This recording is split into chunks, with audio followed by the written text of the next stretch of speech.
Time now for the weekly options alert with Alan Knuckman of Agora Financial. And what do you make of this market, Alan? Boom goes a breakout. New all-time highs, S&P, Dow, and the NASDAQ, new forever all-time highs, and the IWM, the Russell 2000 we talked about, the small caps, they're also at the tip top as well. Now, the last time you were on, you talked about Apple. How is that options trade going for you? Apple hasn't done much. We had the announcement of the unveiling of the new phones, and it hasn't any follow-through. We've seen the tech sector make new all-time highs, but Apple is stalled, hanging at this 160 level.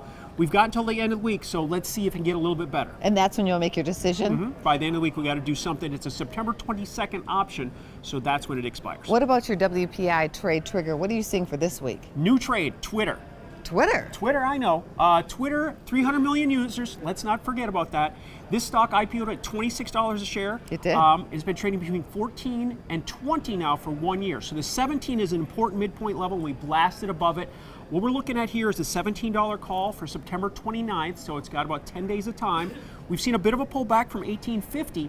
If it has a V recovery back to that level, then we'll be looking at 1950 and a nice big payout in Twitter. I hope that happens for you. Let's take a look at your trading floor takeaways, starting with S&P 2500. While we're there, that's been the target I've had since June and July when we had that 50-point pullback. It's taken a while to get there, but the S&P now is up 13% year to date, the Dow up 13%, and the NDX, which is the top 100 of tech, up to almost 25% so far this year. And then there's that vol fall. Yeah, continues to go lower. Now this is interesting because it's 6 consecutive weeks of lower weekly highs in the VIX. So it has not taken out that low way back from July 26. So that's at 884. That's about 10% below. And the target is at 8, which is 20% below where we are here. So what that says to me, more downside in the VIX, more upside in stocks. And then your third takeaway is?